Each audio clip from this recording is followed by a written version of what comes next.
Welcome to Newsroom. I'm your host, Khalid. But today is the 9th of December 2021. Our leading story concerns Pak-EU cooperation in the prospect and in the whole highlighting of the Pak-EU strategic dialogue. The sixth round of this dialogue was held in Brussels recently, and joint communique was taken out after that. A lot of mutual points of admiration from the EU side as far as Pakistan is concerned, whether it be the FATF points that Pakistan is abiding by, whether it be the journalist law that Pakistan has passed and has made into law. To talk about this and more, we've been joined by Javed Jadoon. He's our senior analyst. Javed Saab, thank you very much to have joined us. Javed Saab, tell us a little bit about the importance of this sixth round of strategic dialogue between EU and Pakistan. How important is it, A, for Pakistan? How important is it, B, also for the cooperation between the European Union and Pakistan? Thank you. Basically, it is always considered a win-win situation for both the partners. And as far as Pakistan is concerned, definitely Pakistan looks towards the European Union for trade, investment, and economic ties. And announcement in these ties is mutually beneficial not only for Pakistan but for the European Union as well. You're talking right now. We're talking about the communique, and we are talking about directions of the foreign minister with the top European Union leadership and FATF. You mentioned, Omar. I think it is extremely important that Pakistan is able to convince the European Union that Pakistan has done whatever the global community wanted us to do as far as FATF is concerned, because FATF has become a real impediment for the promotion and development of economic and trade ties with the important European capitals and the Western capitals in general.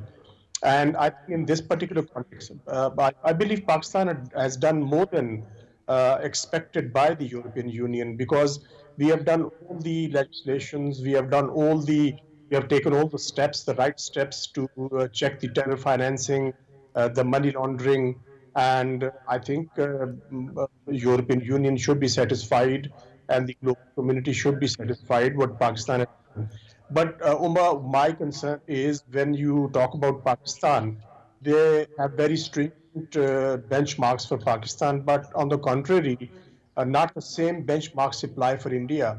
India, whatever they're doing in occupied Kashmir and whatever they're doing in their northeastern states, I think that should be a cause of concern for the European Union. But unfortunately, they look the other way. The kind of human rights violations are being done in occupied Kashmir and in many northeastern states of India as well.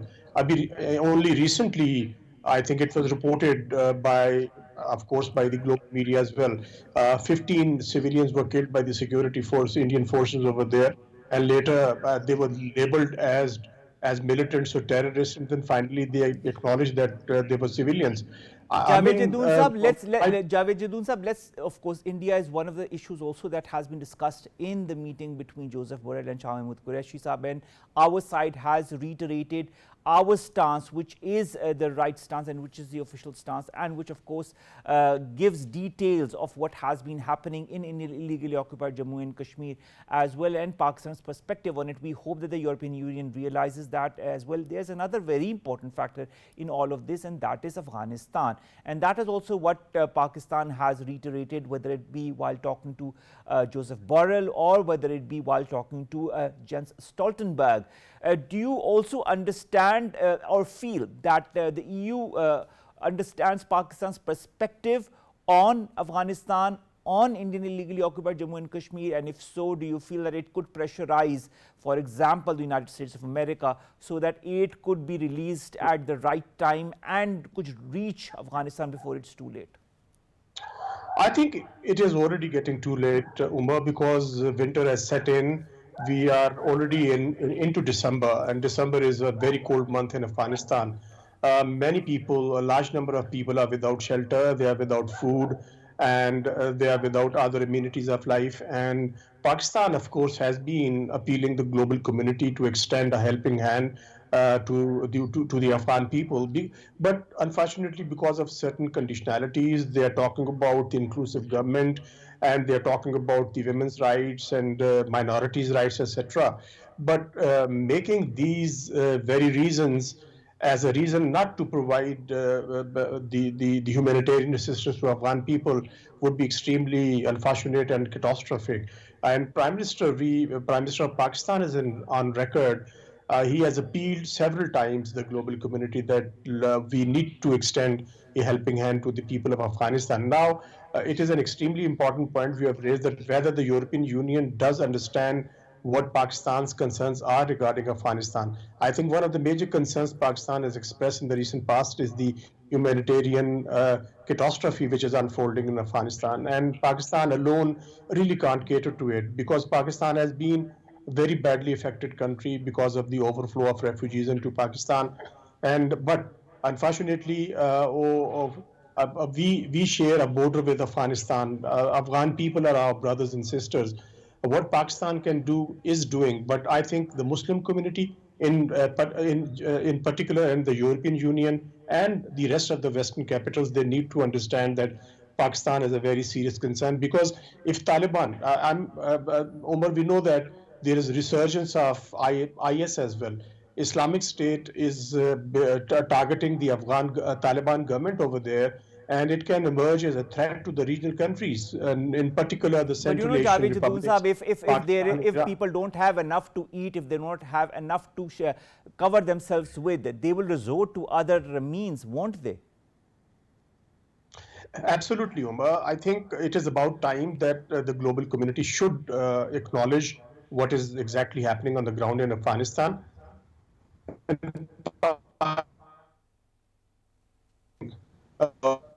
To extend recognition to the Taliban government.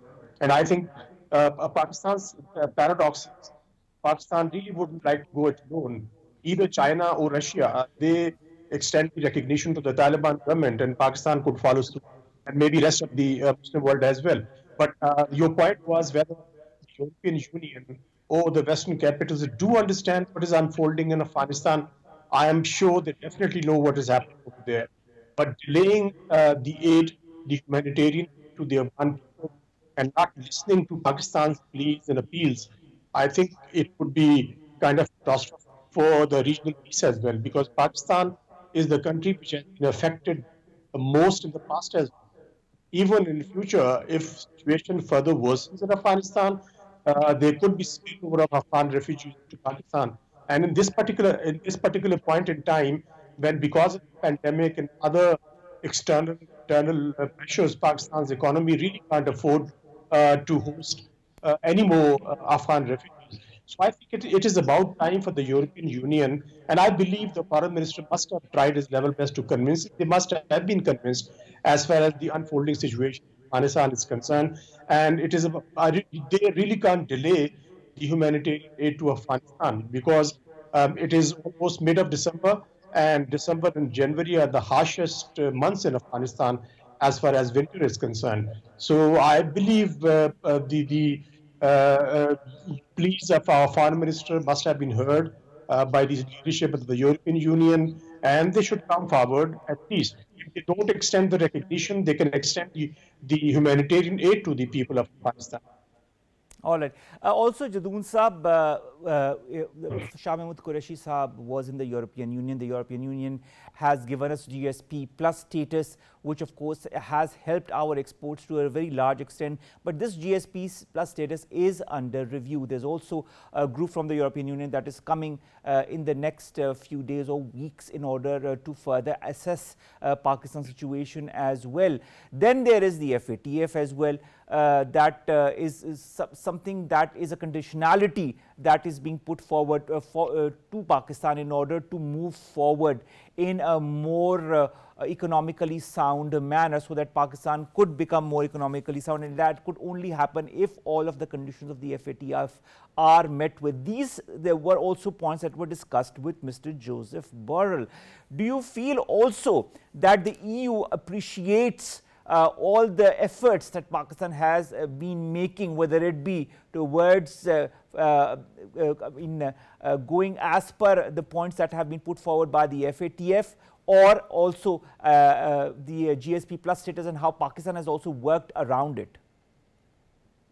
Omar, despite the fact that Pakistan has done a lot as far as the conditionalities of FATF are concerned, Pakistan has fulfilled almost 95% of the conditionalities, and I think it is beyond comprehension that why everything else, trade or the GSP plus is being linked with the FATF, because FATF is kind of a hanging sword over Pakistan. And when Pakistan fulfills some of the conditionalities and believes that in the next meeting Pakistan would be taken out of the grey list, and then once again they extend some more conditionalities. And I think I really don't understand why it is being done, despite the fact that what Pakistan has done for the global community in Afghanistan, and even now the peace process, facilitation in the peace process. But my concern is why Pakistan did not do the right thing for the quid pro quo, because if Pakistan extends facilitation to the Western world and facilitating their exodus from Afghanistan, the withdrawal of the American and the NATO troops was done because of Pakistan facilitation.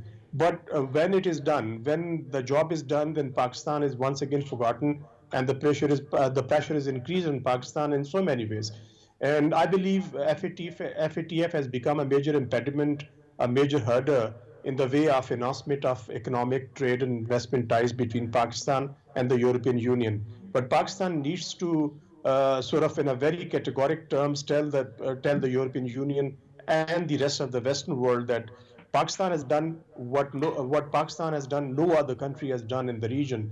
And now when the time comes to facilitate Pakistan, they start putting conditionalities and extending their conditions and adding more conditions to whatever they have already done. FATF is not only concerning Pakistan. What I think Pakistan has been satisfactorily acknowledged that Pakistan has taken very concrete steps and measures to check the money laundering and the terror financing as well. So I believe that more engagement. There needs to be an appreciation of all the efforts that Pakistan has made in the right direction as per all the conditionalities that have been put forward by the FATF. Also, Javed Jadoon Sahab, a lot of other things were discussed during this sixth round of strategic dialogue between the EU and Pakistan, and one of those was the electoral matters, and it was also informed to Shah Qureshi Sahab that there is going to be an upcoming visit of the EU election observation mission to Pakistan of 2018. This plus climate change, these are also two very important topics that were discussed between the two. How do you feel are these two important factors of collaboration, of cooperation between Pakistan and the EU, or even between Pakistan and the rest of the world?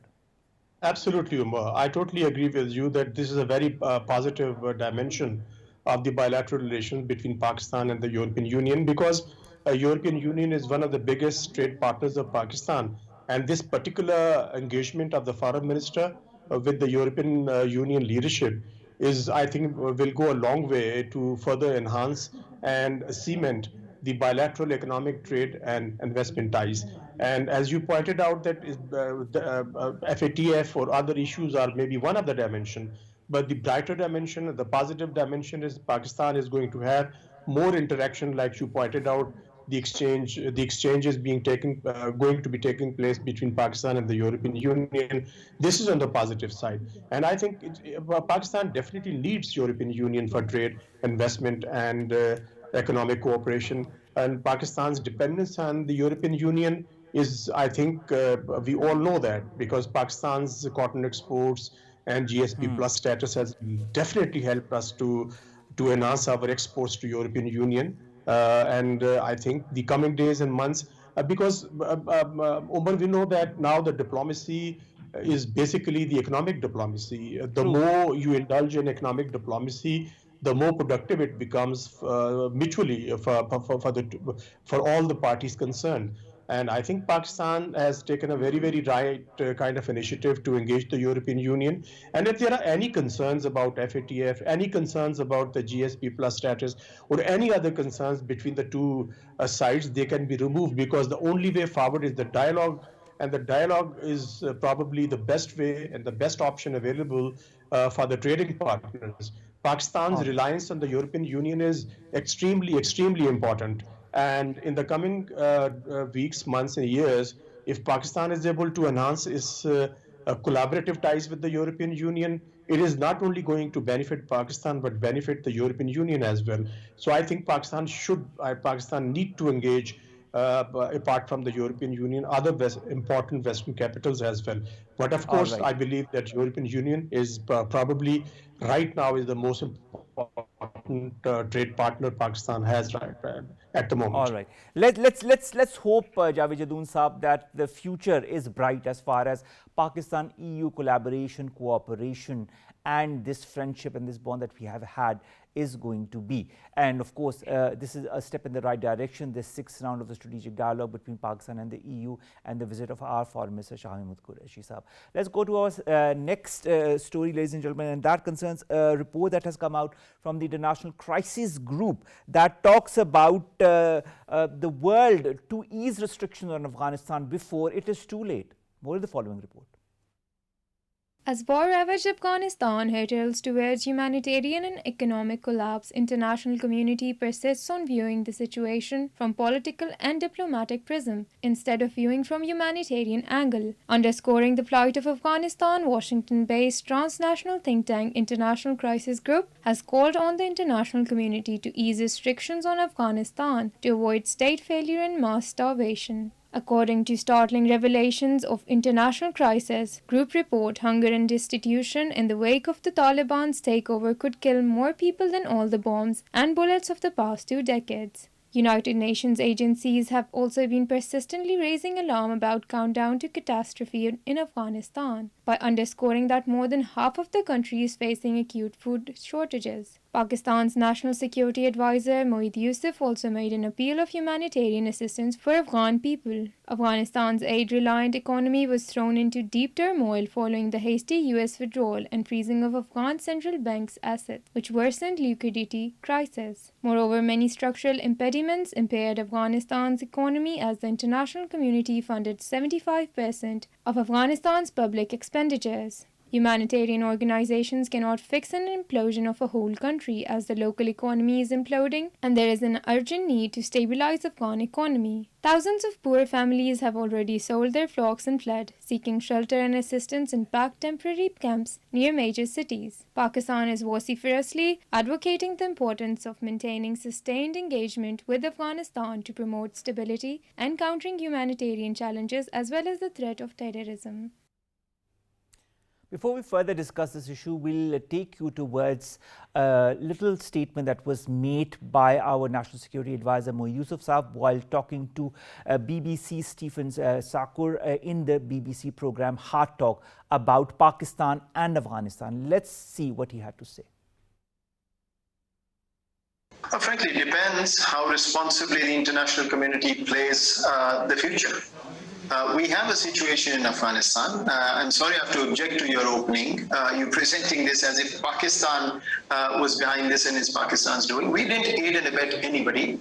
There was a policy employed by the US and others who were in Afghanistan. That was always a failing policy. The only country that kept saying you will not find a military solution to this problem was Pakistan. Our advice was not heeded to. We kept saying negotiate from a position of strength. We weren't listened to. We were blamed. We were scapegoated. And the result is in front of you. Now, you've heard what Moeed Yusuf Saab had to say, and of course, Pakistan has made all efforts possible in order to make the situation in Afghanistan better. Nevertheless, the blame game has been going on, whether from the previous Afghan government or from the US or from other parties that be. To talk about that and more, we've been joined by Syed Akhtar Ali Shah Saab, who's a foreign affairs expert. Shah Saab, thank you very much to have joined us. Shah Saab, first of all, let's talk about this report by the International Crisis Group as far as as the issue that pertains to the humanitarian and economic crisis in Afghanistan is concerned. So many reports, so many highlighted by different groups in even the United Nations as far as the situation in Afghanistan is concerned. Is everybody waiting till it will be too late? As far as the reports are concerned, the World Food Program, UNICEF, and quite recently, European Union and the Foreign Minister of Pakistan, they have also held talks. It was Joseph Borrell who represented the European Union. And both sides agreed upon to enhance on engaging Afghanistan and as well as focusing on the humanitarian crisis which have developed in the country. And there is a realization all over the world that in this conflict, the most suffer are the Afghan people. And if the humanitarian aid is not given to them, then there is apprehension.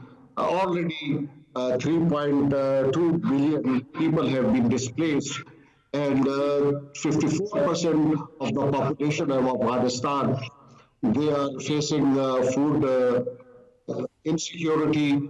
There is also fears of the malnutrition. GDP is to be contracted by 40%. This is what the United Nations also says. I mean, Afghanistan is in dire straits as we speak, Akhtar Shah, but the fact remains that the world is not budging or moving as it needs to. What will make them move? You see, already I think what I have observed and by reading different literature on this, that now there is a realization because this European Union meeting recently held, that was Pakistan Strategic Dialogue. Both the sides agreed that there is a need and it has to be funneled through international organization. Recently, Organization of Islamic Countries, they have also released around $560,000 million for the game sportsmen in Afghanistan. So now there is a realization. And on the same side, there is another aspect. If humanitarian aid is not given in time, it requires social services, medical services, then we always, in the international community, as far as Afghanistan is concerned, their main concern is terrorism and drug trade. And if this aid is not coming, then the people, the normal people, the ordinary people, they will sell the rank and files of organizations like IS. So sooner or later, we cannot, and the international community cannot abandon Afghan people like this. All right. Now, let's talk about economy. Let's talk about the money that is frozen in different bank accounts of Afghanistan. Now, the World Bank on the 3rd of December announced that it had back transferring of $280 million from a frozen fund of 2 aid agencies to help Afghanistan. Today, we are a couple of days later, we don't hear of that money reaching Afghanistan one way or the other. There is the United Nations presence in Afghanistan as well.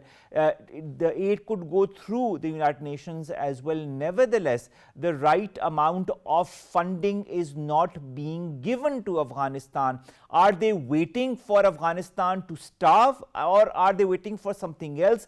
An internal turmoil so huge that it might engulf countries in the neighborhood as well? As far as World Bank is concerned, the board of directors, they have recommended to release $280 million through, that is, aid reconstruction trust.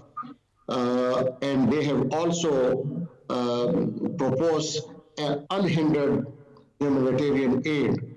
But at the same time, the United Nations in recently held meeting of the General Assembly have postponed the recognition of Afghanistan for at least 10 months. So these two issues, the legitimacy of Afghanistan recognition at the international level jeopardizes the release of the total But release. Shah Saab, why are these around two things, 10 billion. why are these, sir, I would like to ask, why are these two see, things so interrelated? Why are these two things so interrelated, especially in a time of crisis in Afghanistan?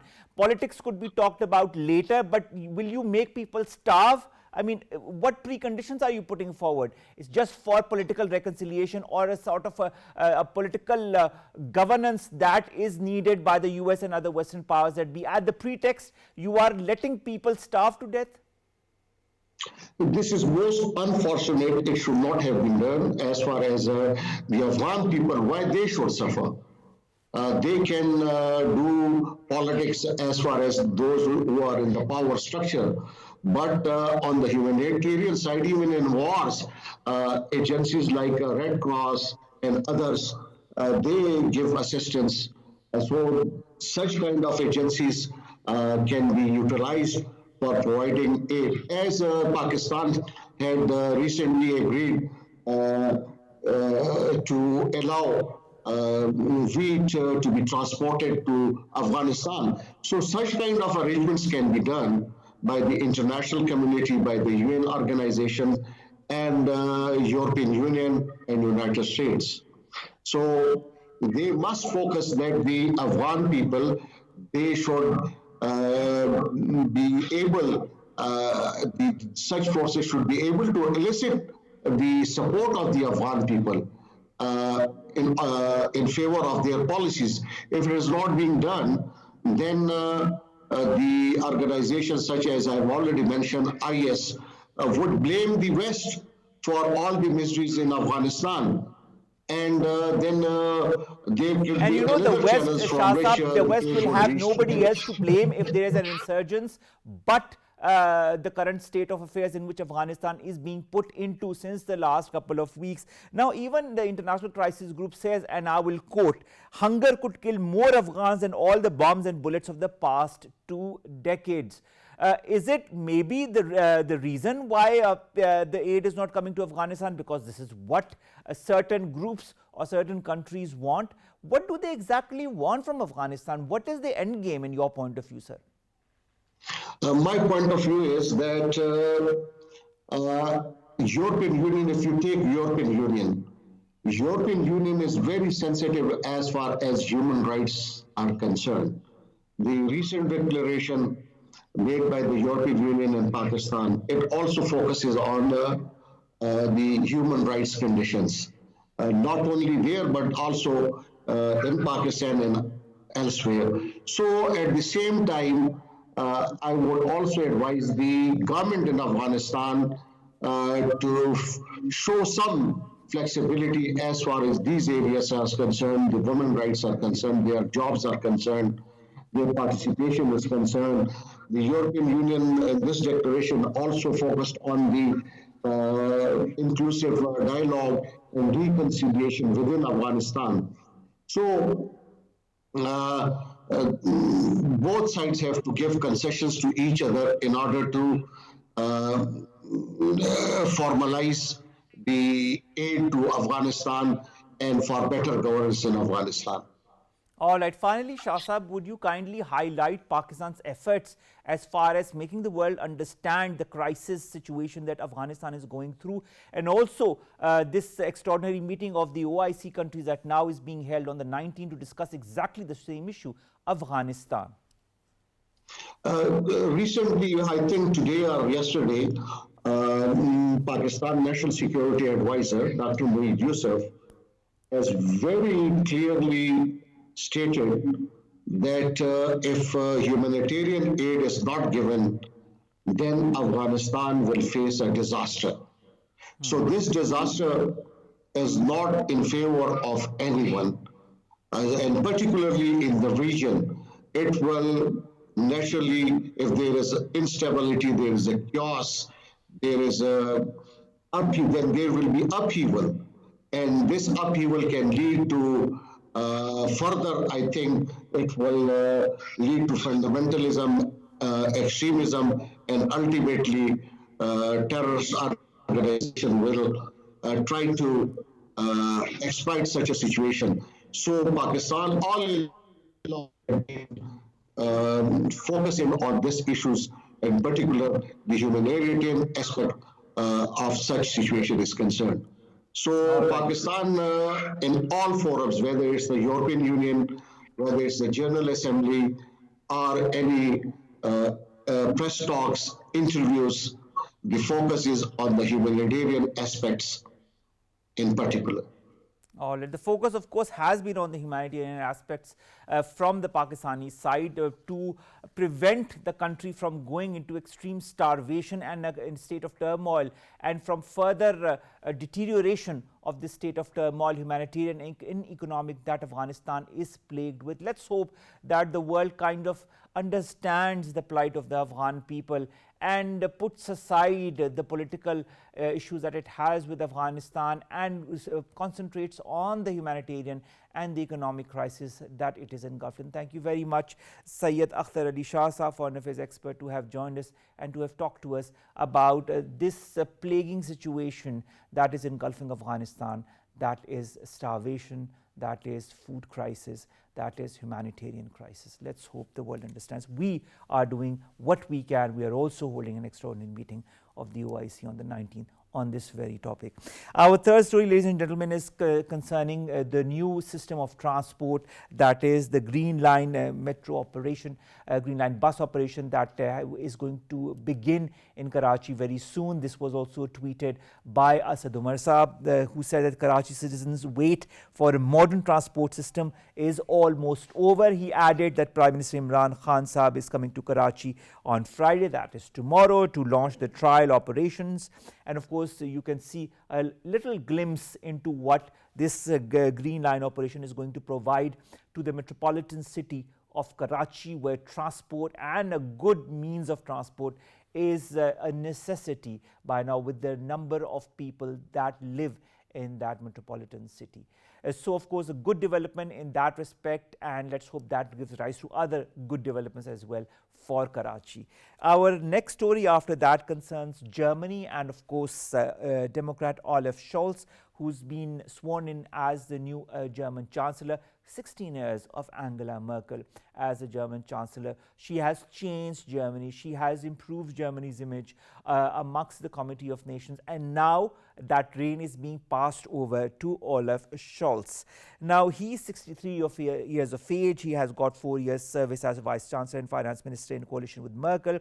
He won a majority of 395 votes from lawmakers in the lower house of parliament, and he has a lot of things to do in order to continue in the same vein as Angela Merkel has been doing. There are a lot of challenges that Europe is confronted with. There are a lot of challenges that Germany is confronted with as well. And we will be looking forward to see how Mr. Scholz goes around working on those important topics and working around in bridging and building cooperation internally and also externally with other countries and organizations. Our last story, ladies and gentlemen, concerns the Saudi-Qatari Business Forum that was recently held, and to talk about business and economic ties. Both companies from the two countries, Saudi Arabia and Qatar, have signed agreements in the hospitality and the tourism sectors. This was the Saudi-Qatari Business Forum. It was held in Doha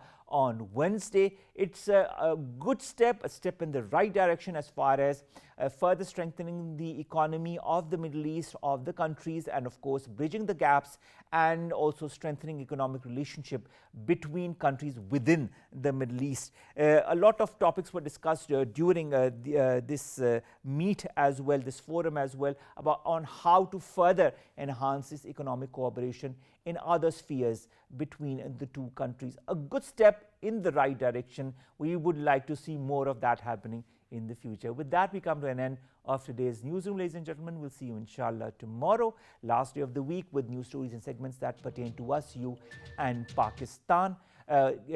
take good care of yourselves. We have dengue, we have also the pandemic, that is COVID-19. We need to be extremely careful, getting ourselves vaccinated, following the SOPs, and of course taking care of those who are around us and also ourselves. Allah Hafiz, and we will see you inshallah Friday.